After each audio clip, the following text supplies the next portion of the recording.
నేటి దినానికి ఏర్పరచబడినటువంటి అంశము శ్రమ, ఆదివారము ఏమిటి? సిలువ కృప ప్రత్యక్షత. మరి శ్రమల ఆదివారము అనగా ఈరోజు ఇంగ్లీష్లో చూసుకునేటట్టయితే ప్యాషన్ సండే. ప్యాషన్ అంటే ఏంటి? నేను ఆ విధంగా బ్రతకాలా, ఒక మంచి బట్టలు, మంచి ఇల్లు, ఒక మంచి ఉద్యోగము, ఇవన్నీ ఒక ప్యాషన్ అంటే ఇష్టమైనటువంటి వాటిని అన్నిటినీ దక్కించుకునేది, ఆశించగలిగేటువంటిది ప్యాషన్. ఒక బైక్ కావాలా అనేది, ఒక మంచి సూట్ బూట్లు ధరించి ఒక మంచి కారులో వెళ్ళాలనుకోవటం, ప్యాషన్గా ఉండటం మనం చూస్తాం. ఇది మానవునికి తగినటువంటి ఆలోచన విధమైనటువంటి ప్యాషన్. కానీ దేవుని యొక్క ప్యాషన్ ఏంటి అంటే, ఆయన మనల్ని రక్షించడానికి, మన పాపమును విముక్తిపరచడానికి, ఆయన ఎదుట మనమందరము కూడా ఉండటానికి ఆయన యొక్క ప్యాషన్. ఉండాలంటే ఏం చేయాలి? మనందరము కూడా ఆయన సన్నిధిలో నిలబడాలంటే ఏం చేయాలా? మన పాపముల నిమిత్తము ఆయన భరించేటువంటి దేవుడిగా ఉన్నాం. ఇప్పుడు మనకు అవసరమైనటువంటి మీరు ఇస్తారా? నాకు అవసరమైనటువంటి మీరు ఇస్తారా? ఎవరు తీసుకోవాలి? అవన్నీ నేనే చేసుకోవాలి. నాకు ఇష్టమైనటువంటి ఇల్లు కావాలన్నా, కారు కావాలన్నా, 10 రూపాయలు డబ్బులు కావాలన్నా, ఇవన్నీ నా స్వయంకృతముగా నేను చేసుకోవాలి. ఇవన్నీ ఎవరైనా ఇస్తారా? నాకు ఊరికనే. నాకంటూ ఒక ప్యాషన్ ఉంది. ఏంటి? నా కుటుంబాన్ని బాగా చూసుకోవాలా, నా తల్లిదండ్రులను ఒక ఉన్నతమైనటువంటి స్థితిలో ఉంచాలా, పనికి పంపించకూడదు, మేమే పని ఇచ్చేటువంటి వారంగా ఉండాలి. కానీ ఒక గొప్పమైనటువంటి ఆలోచనలతో ప్యాషన్ కలిగి జీవిస్తూ ఉంటాం. కానీ ఇక్కడ కూడా దేవుడు ఆలోచన చేస్తూ ఉన్నాడు. వారు పాపముతో కూరుకుపోయినారు. అయితే వారి పాపము ఏం చేస్తుందంటే, నా దగ్గరికి రాకోకుండా ఆపుతుంది. వాళ్ళు ఈ లోకంలోనే నానా విధములైనటువంటి పాపములు చేస్తూ ఉన్నారు, నానా ఆలోచనలు చేస్తూ ఉన్నారు. వారిని అన్నిటి నుండి దూరపరిచి, నేను వారిని కరుణించి, వారి పాపములన్నిటినీ నేను మరుగుపరిచి నా ఎదుట ఉంచుకోవాలని ఆయన శ్రమలు అనుభవించడానికి వచ్చినాడు. అది శ్రమల కాలము. శ్రమను అనుభవించి నిన్ను ధరికి ఆయన యొక్క పరలోకంలో చేర్చాలని ఆయన కోరుకుంటూ ఉన్నాడు. దాన్ని ప్యాషన్ సండేగా ఆలోచన చేయవచ్చు. ఎప్పుడు వస్తుంది ఈ ఆదివారం? 5వ ఆదివారం నుండి, ఈ 40 రోజుల్లో 5వ ఆదివారం నుండి శ్రమలు స్టార్ట్ అవుతాయి. ఎవరికి? యేసు క్రీస్తు ప్రభుల వారికి శ్రమలు కలుగుతాయి. మరి చూస్తే మనము ఆ శ్రమలు ఎవరు పెడతారు?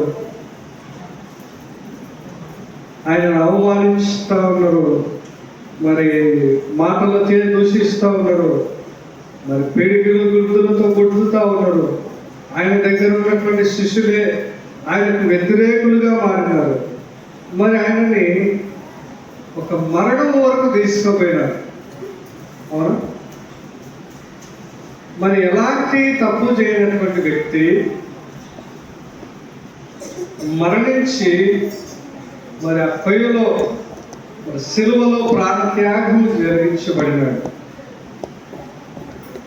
అయితే ఇక్కడ మనం గమనించాల్సింది ఏంటంటే, మన ఊర్లో మంచి వ్యక్తి ఉన్నప్పటికీ ఒక దుష్ప్రచారము, ఒక కేసు వేస్తాం అనుకోండి, ఆ మంచి వ్యక్తి మీద ఆయన ఆ తప్పు చేయాల ఆయన కూడా కేసు వేసి డబ్బులతో మ్యానిపులేట్ చేసి మరి లాయర్తో అతను తప్పు చేసినట్టుగా మనం చిత్రీకరించినప్పుడు కోర్టు జీవిత ఖైదీకరంగా శిక్ష వేస్తుంది, లేకపోతే మరణశిక్ష విధిస్తుంది.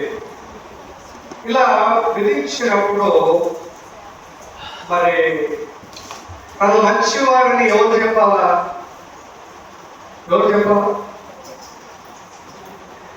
చెప్పాలండి?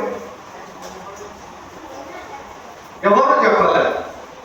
తన పక్కింటి వాళ్ళు చెప్పలే, తనను ఫ్రెండ్షిప్ చేసిన వాళ్ళు చెప్పలే, ఎవరు చెప్పలే.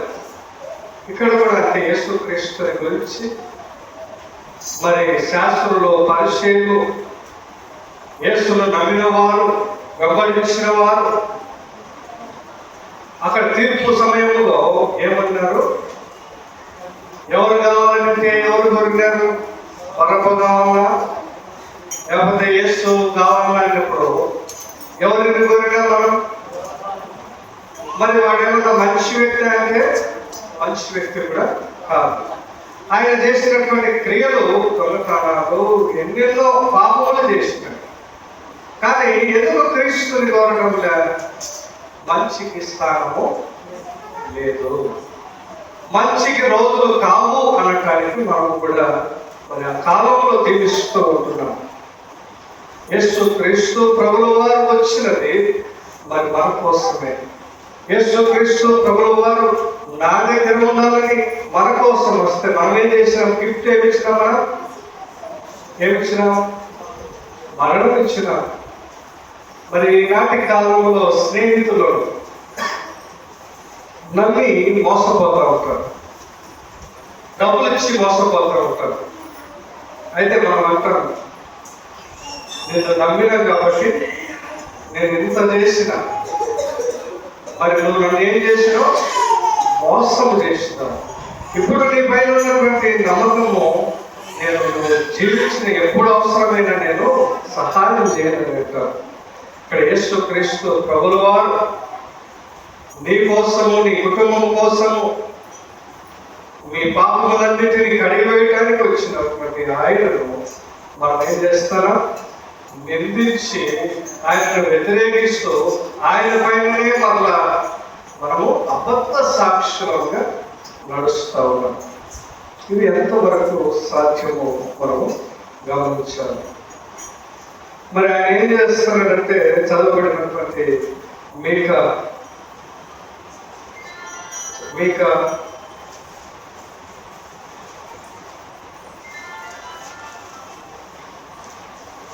7వ అధ్యాయము 15 నుండి 20 వచనాలు మనం చూసినాం. అక్కడ 18, 19 వచనాలు చూస్తే, తన స్వాస్థ్యములో శేషించిన వారి దోషమును పరిహరించి వారు చేసిన అతిక్రమముల విషయమై వారిని క్షమించు దేవుడవైన నీతో సమానమైనటువంటి దేవుడు ఉన్నాడా? ఆయన కనికరము చూపుటయందు సంతోషించువాడు కనుక నిరంతరము కోపముంచడు. మనం చూడాలి ఇక్కడ ఆయన ఏమని చేస్తా ఉన్నాడు? ఇశ్రాయేలు ప్రజలు ఆనాటి కాలంలో వారి యొక్క పరిస్థితి ఏంటంటే, వారు విగ్రహారాధన చేసేటువంటి వారు, మరి చెడుతనముతో అపహాస్యమైనటువంటి జీవితము, మరి ఎన్నెన్నో చెప్పలేనటువంటి అన్నిటిని వారు చేసేటువంటి వారి పనులు, వారి క్రియలు దేవుడికి నచ్చినటువంటి క్రియలుగా లేవు. అయినా కూడా ఏం చేస్తాడంటే వారి దోషములను పరిహరిస్తూ ఉన్నాడు, వారి దోషాలను క్షమిస్తాడు, వారి పాపములను క్షమిస్తూ ఉన్నాడు. క్షమించి మరి వాళ్ళు ఏమంటున్నారు? నీ వంటి దేవుడు ఎవరైనా ఉన్నారా? ఇంత పాపము చేసిన, ఇంత మేము లోభత్వంతో జీవించిన, ఇంతటి నీచమైనటువంటి జీవితంలో జీవించిన, మరి ఇంతగా ప్రేమించగలుగుతా ఉన్నవే, ఇంతగా కనికరము చూపగలుగుతా ఉన్నవే, నీ వంటి దేవుడు ఎవడైనా ఉన్నాడే లోకంలో అని మాట్లాడటము మనం చూస్తాం. 19వ వచనంలో ఆయన మరలా మన యందు జాలిపడును, మన దోషములను అణిచివేయును, వారి పాపములన్నిటినీ సముద్రపు అగాధములలో నీవు పడవేతువు. మరి సముద్రం లోతు తెలుసా మనకి? తెలుసా? ₹1 బిళ్ళ వేస్తే అది కనబడుతుందా? ఒకవేళ చెంబులో వేస్తే కనబడుతుంది కదా. ఆయన చెంబులో వేయగా మన పాపములన్నింటినీ ఏం చేస్తాడు? గలాసులోనూ చెంబులోను వేయడం లేదు, సముద్రంలో పడవేస్తున్నాడు. కనబడినటువంటి స్థితి, మీ పాపాలు దేవునికి కనబడకోకుండా మరుగుపరుస్తున్నాడు. అన్నిటినీ లోతైనటువంటి మరుగుపరిచినాడు. ఇంకా చూడలేడు దేవుడు. అలాంటి స్థితిని దేవుడు నీ ఎదుట కనబరిచినాడు. నీవు ఎంత తప్పు చేసినా ఆయన క్షమించి ఆ తప్పును మరి కనుచూడకోకుండా నిన్ను మాత్రమే కోరుకొని ఆయన వైపు మరలించబడాలని ఆయన ఆశపడతాడు. మనం ఎంతవరకు మనం ఆయనకు నచ్చినటువంటి విడుదలగా ఉండటానికి ప్రయత్నం చేస్తూ ఉంటున్నాం. మరి ఇంకా దేవుడు ప్రేమ నిత్యమైనదని మనం గ్రహించాలి. ఆయన 20వ వచనంలో ఆయన యొక్క ప్రేమ గురించి చెబుతా ఉన్నాడు. ఏంటి?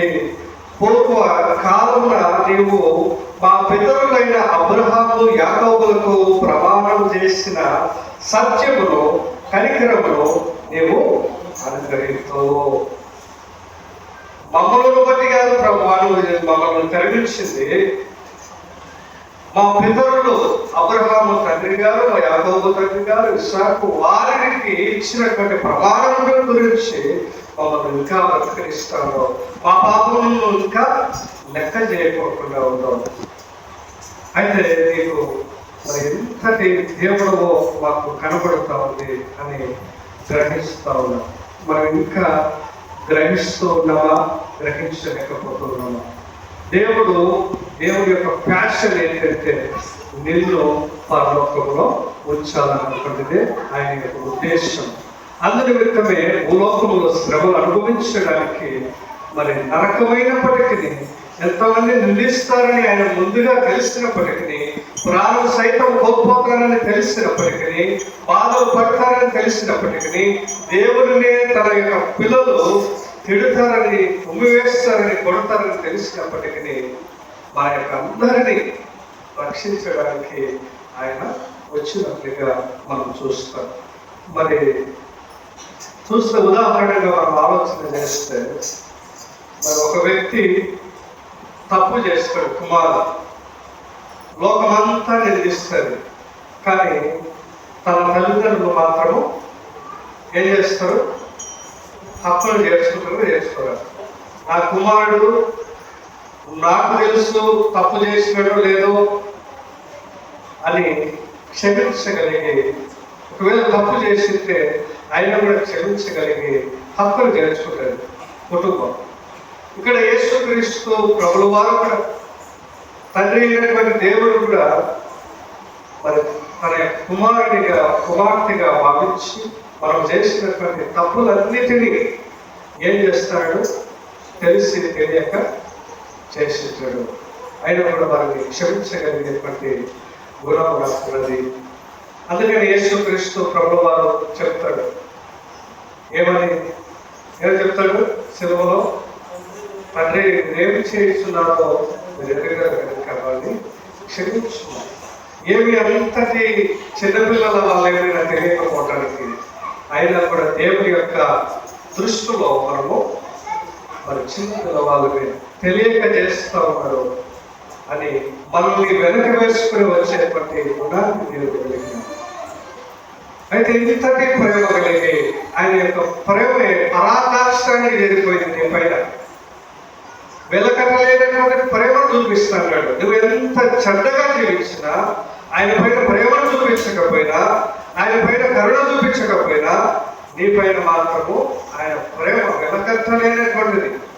అందును బట్టియే కదా నేను వెనక వేసుకొని వస్తాడు. తిడుతా ఉన్నా, కొడుతా ఉన్నా, మరణం పంపించిన ఆయన వాడు తెలియక చేసినాడు అని వెనక వేసుకొని వస్తాడు. ఇంతటి ప్రేమ ఎవరిలో చూడగలుగుతాం? ఇంతటి దయాగుణము ఏ దేవుడిలో మనం చూడగలుగుతాం? అందుకే నీ వంటి వాడు ఎవడున్నాడు అని మరి ప్రవక్త మాట్లాడటము మనం చూస్తాం. మనము కూడా అటు వారుగా ఉన్నాం.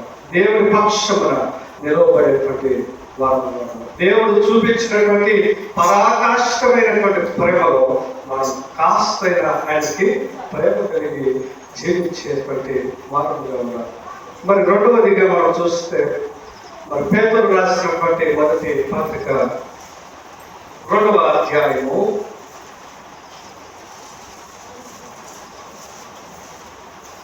మరి 17వ వచనము నుండి 24వ వచనాలు మనము చదవగా ఉన్నాం. అయితే అక్కడ సిలువలో బాధ మనకు మాదిరి జీవితము మనకు చూపించబడతాము. సిలువలో బాధ మనకు మాదిరి జీవితం. మరి 24వ వచనము మనం చూడగలిగితే, సర్వ శరీరులో గడ్డిని పోలిన వారు అందమంతయు గడ్డి పువ్వు వలె ఉన్నది. గడ్డి ఎండును దాని పువ్వును రాను. అయితే ప్రభు వాక్యము ఎల్లప్పుడూ నిలుచును. మీరు ప్రకటింపబడిన సువార్త ఈ వాక్యమే. ఏమంటున్నాడు? సర్వ శరీరులు అంటే నరమాత్రులు, మరి శరీరంలో ఉన్నటువంటి ప్రతి ఒక్కడు కూడా ఏం చేస్తాడంట? గడ్డి పోలిన వారే. మరి మనం చూస్తూ ఉంటాం, ఇంటి ముందర షోకేస్కి చిన్న ఫ్లవర్ల మాదిరిగా రోజా పూల మాదిరిగా పూస్తాయి. పొద్దున వీస్తాయి, సాయంత్రానికి ఎండదెబ్బకి ఏం చేస్తాయి? వాడిపోతాయి. ఇక్కడ కూడా మనం కూడా అటు వారమే అని దేవుడు తెలియపరుస్తున్నాడు. మీరు పొద్దున వికసించిన గడ్డిపోపు వంటి వారికి మీరైనా మీకున్నటువంటి పువ్వు సాయంత్రానికి పడిపోయి మీకున్నటువంటి శరీరం ఎండిపోతుంది. అంటే మీరేం శాశ్వతము కాదని మరి తెలియపరుస్తున్నాడు. కానీ ఏది శాశ్వతము, ఏది మరి నిత్య జీవమునికి నడిపించబడుతుంది అంటే చివరి వాక్యం చెప్పారు. అయితే ప్రభువు వాక్యము ఎల్లప్పుడూ నిలుచును. ఇంకా మనం ఏం చేయాలి? మీరు ప్రకటింపబడిన సువార్త ఈ వాక్యమే. మరి చాలా దేవుడు మనకి ఎందుకు పంపించినాడో మనకందరికీ తెలియదు. ఎందుకు మళ్ళా మనము చనిపోతామో ఎవరికి తెలియదు. బ్రతకటానికి ఎందుకు వచ్చినామో, చనిపోవడానికి ఎందుకు చనిపోతామో తెలియదు మనకు. ఎప్పుడు పిల్లలు, కుటుంబము ఇదే కాదు, ఇదే మరి కుటుంబము ఎల్లప్పుడూ ఉండదా? ఎల్లప్పుడూ ఉండదు. మరి ఏది శాశ్వతమో? పరలోకమే శాశ్వతం. మరి ఇంతటి ప్రేమించినటువంటి దేవుడు నిన్ను ఆయన ఎదుట ఉంచుకోవాలని మరి తన యొక్క పరిశుద్ధాత్మను భూలోకానికి పంపించి ప్రతి విషయంలో నీకు తోడుంటాడని అంటూ పెట్టి నడిపిస్తూ ఉన్నాడు.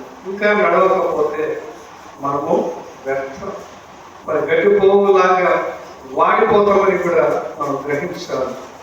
మరి అప్పుడున్నటువంటి పరిస్థితులు మనం చూడగలిగితే క్రైస్తవులు అనేటువంటి వారి హింసలను ఎదుర్కొంటూ ఉన్నారు.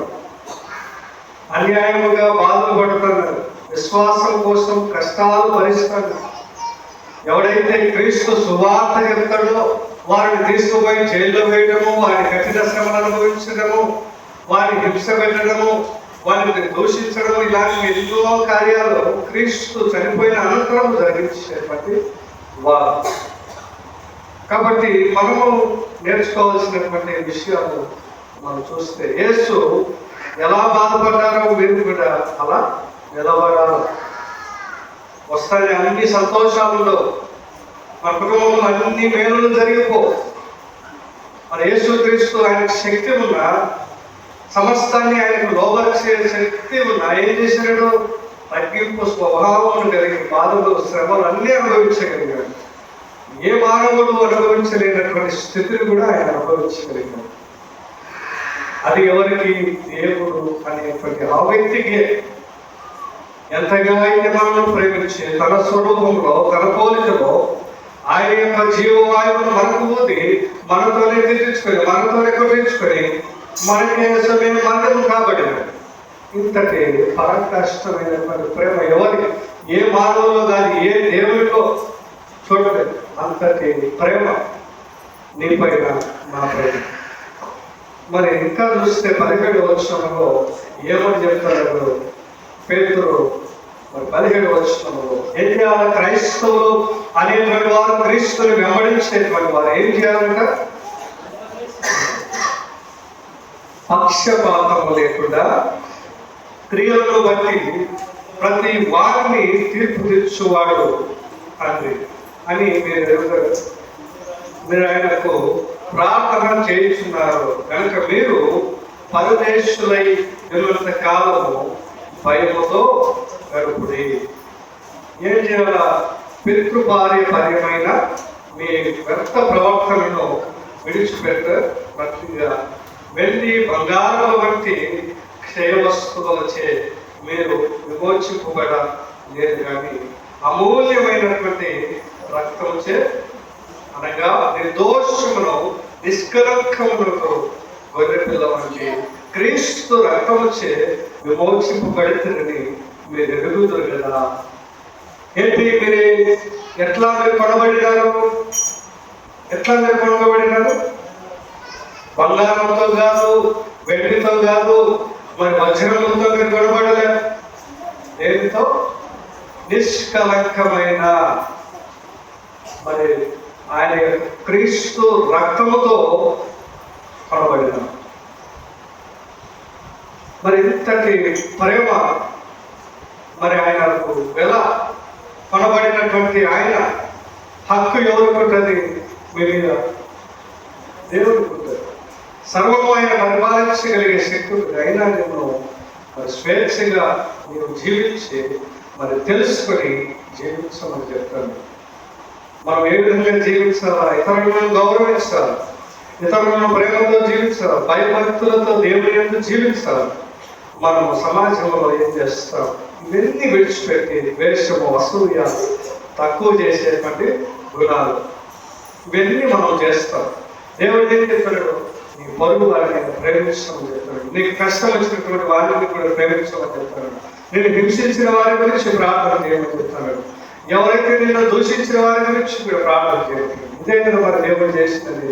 తనను కొట్టినా, తిట్టినా, ఏమి చేసినా వారిని క్షమించగలిగాడు. ప్రతి క్రైస్తవంలో ఇటువంటి జీవితం ఉన్నటువంటి వారందరూ కూడా క్రీస్తు బిడ్డలు అనబడతారని దేవుని యొక్క వాక్యము చెప్పబడతారు.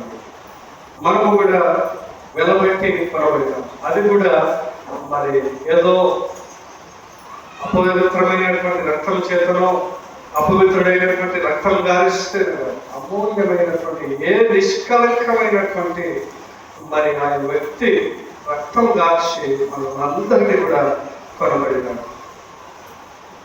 23వ వచనంలో చూస్తే యేసు మనకు మాదిరిగా మనం జీవించాలి. శాశ్వతమగు జీవము గల దేవుని వాక్య మూలముగా అక్షయ బీజము నుండి పుట్టింపబడిన వారు కనుక నిష్కపటమై సహోదర ప్రేమ కలిగినట్లు మీరు సత్యములకు విధేయులొకటి చేత మీ మనస్సును పవిత్రపరచుకొని వారైంది ఒకరినొకడు హృదయపూర్వకముగాను మిక్కటముగాను ప్రేమించుకొని ఏదైనా శరీరముతో మనం ఉన్నాం. క్రీస్తు శరీరము పోలిన నిష్కపటమైనటువంటి ప్రేమతో ప్రేమిస్తారు. మరి ఎలాంటి దూషణ కలిగినటువంటి ప్రేమ లేకుండా సమానమైనటువంటి సహోదర ప్రేమ కలిగి మనం ఒకరినొకరము ప్రేమించుకునేటువంటి కృప కలిగి ఉన్నాం. మొట్టమొదటిగా మనం చూస్తే అక్కడ యెహోవా దేవుడు తన బిడ్డలను ఎన్ని తప్పులు చేసినా క్షమించగలిగాడు. అయితే ఎంత దూషించినప్పటికీ క్రీస్తు కూడా భరించి ఆయన ప్రేమ అందరికీ వెలసాలి.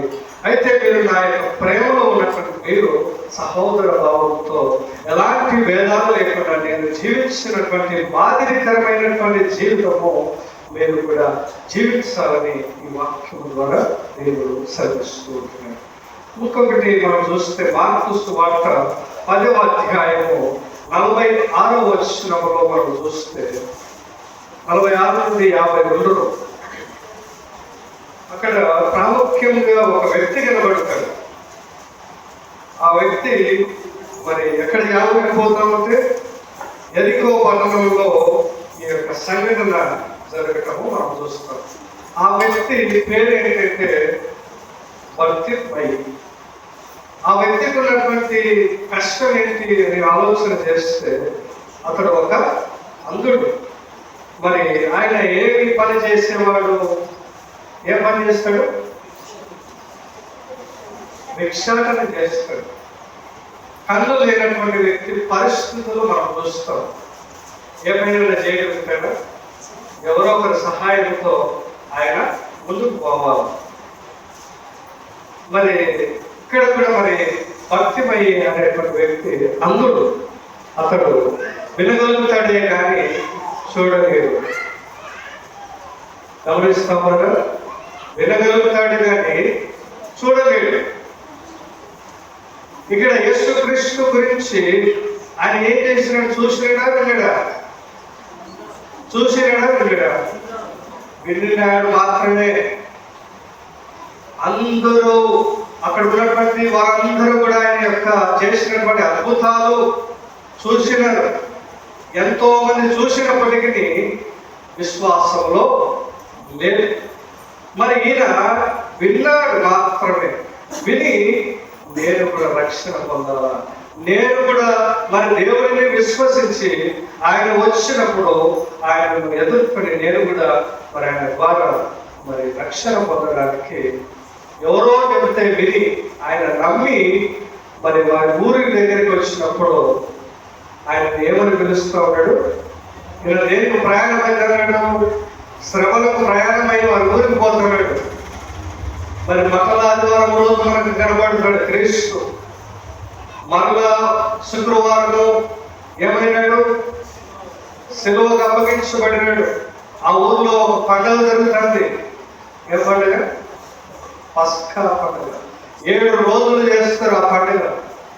చాలా ఆహ్లాదాలతో మరి ఎన్ని నిష్కలమైనటువంటి పశువులను వధిస్తారు. వారు పాప పరిహారార్థాలు అప్పగిస్తారు, ఆరాధన జరిగిస్తారు. ఇవన్నీ చేసినప్పుడు ఆయన వారి ఊరికి పోతాడు ఆ పండుగలో పాల్గొనడానికి. యూదులందరూ ఎక్కడ ఏ మూలలో కూడా ఆ పండుగలో పాల్గొంటారు. ఈయన కూడా తన శిష్యులతో పాటుగా ఆ పండుగలో పాల్గొనడానికి పోతూ ఉన్నప్పుడు ఎరికో పట్టణం దగ్గర ఈ కుటివాడైనటువంటి భక్తిమై కనబడి విన్నటువంటి వ్యక్తి ఎక్కడో మరి ఆయన ద్వారా ఎంతో మంది రక్షించగలిగినారు, ఎంతో మంది స్వస్థత పొందగలిగినారు అని ఎవరో చెప్తే విని ఆ ఊరి దగ్గరికి వస్తున్నప్పుడు ఎవరు వస్తున్నారని కనుక్కొని యేసు వస్తున్నాడని అనగానే ఆయన దగ్గరికి వచ్చినప్పుడు ఏమంటున్నాడు? దావీదు కుమారుడా నన్ను కనిపెట్టుకోము. వాళ్ళ శిష్యులు ఏమంటాడు? ఊరుకోవయ్యాను, ఎందుకు వస్తాడు? ఆయన ఇబ్బంది పెట్టాలని గర్తిస్తూ ఉంటారు.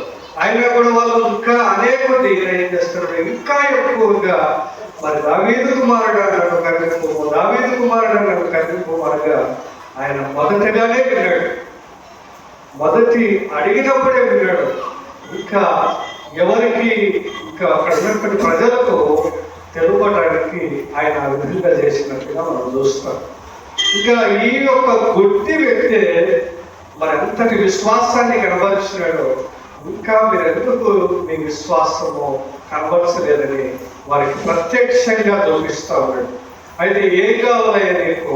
ఎందుకు ఈ మాదిరి గమనిస్తాడు అని అంటే, మరి నేను పుట్టి గుడ్డివాడు, పుట్టుకతోనే గుడ్డివాడు, మరి నా కళ్ళు తెప్పించు, మరి నేను ఈ లోకాన్ని కూడా.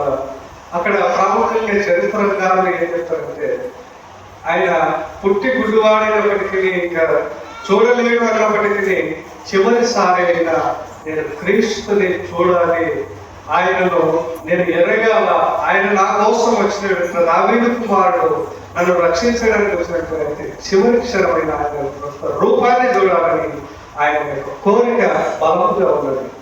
అందువల్లనే క్రీస్తు ప్రభువు వారు ఏం చేస్తూ ఉన్నారంటే, మరి నీ విశ్వాసము బలమైనది కాబట్టి నీకు కళ్ళు వస్తాయని చెప్పినప్పుడు అతను స్వస్థత పడింది. మనం చూస్తే అక్కడ స్వస్థత పడటము మరి యేసు క్రీస్తుని మరి గుడ్డివాళ్ళను చూడటం అనేటువంటిది అద్భుతం. ఆయన యొక్క విశ్వాసమే ఆయనను రక్షించింది. చూసి నమ్మిన వారి కంటే ఏమంటారు, చూడక నమ్మిన వారు ధన్యుడు. ఇక్కడ మరి గుడ్డివారి యొక్క విషయంలో మనం చూడగలుగుతా ఉన్నాం. అతను చూడలే, విన్నాడు మాత్రమే. అయిన విశ్వాసము అతనిని ఏం చేసింది, స్వస్థత పరిచింది, రక్షించగలిగింది. మరి ఎన్ని విధాల నుండి విని విని విని విని వస్తా ఉంటున్నాను. ఆరాధనలకు వస్తాడు, పాటలు పాడుతున్నాం. ఎంతగానో దేవుడు ఇట్లా ప్రేమించినాడు, మీకోసం మరణించినాడు, మీకోసం కొట్టించుకున్నాడు, మీ అందరినీ రక్షించడానికి, ఆయన పరలోకంలో ఉంచడానికి మరి ఎదురు చూస్తాడు కనుక ఎవరిలో చలనం కూడా లేదు. రక్షిస్తాడన్న కూడా ఉలుకు పలుకు లేదు. మనం ఏంటంటే నెగ్లెక్ట్. మనం ఆరాధించే క్రీస్తుని కనుక ఇంకా మన కుటుంబ సభ్యుడిగా మనం భావిస్తాం, అంతే కదా. ఇప్పుడు మన కుటుంబంలో ఉన్నటువంటి కుమారుని మెచ్చుకుంటామా? ఒకవేళ వాడు ప్రయోజకుడైన ఉద్యోగం సంపాదించిన, ఒకవేళ ఉట్టిగా ఇంటికాడినప్పుడు ఏం చెప్తాం? మీ బంధువుల పిల్లోడు మీరు మీ కొడుకు కలిసి యాడికైనా పోయినప్పుడు వారిని గొప్పగా పొగడుతాం. ఈ కుమారుడిని పొగుడుతాము. వాడు మానవుడు, వాడు ఎవడో తెలియదు, అయినా వాడు వచ్చింటాడు. మరి ఎవరు అంటే నా యొక్క అల్లుడు అవుతాడు, మా ఊరు పలానా ఊరు అని చెప్తాం. ఒక్కసారి కలిసినా ఇలా చెప్తాం. కానీ దేవుడు మాత్రము నేను తగ్గించడు, ఒకరిని హెచ్చించడు, అందరినీ కూడా సమానత్వంతో చూడగలిగినటువంటి దేవుడు. కాబట్టి మనము కూడా మన రక్షణలో పరాకాష్ఠమైనటువంటి ప్రేమ మన ఎవరిలో చూపించినాడు, వెలగటమైనటువంటి ప్రేమను చూపించినాడు. మనం కాస్తైనా ఆయనను ప్రేమించగలిగి ఆయన మాదిరిగా నడుచుకొని ఆయన యొక్క పరలోకంలో మనందరం కూడా చేరాలన్నటువంటిదే ఆయన ఆశ. కనుక మనందరం కూడా అటు యొక్క వాక్యమును, అటు యొక్క విధానాన్ని, అటు యొక్క మార్గమును నడిచి ఆయన ప్రేమకు ప్రతిరూపమైనటువంటి వారముగా ఉండటకు దేవుడు సహాయం చేసి నడిపించిన కాక. ఆమేన్. ఆమేన్.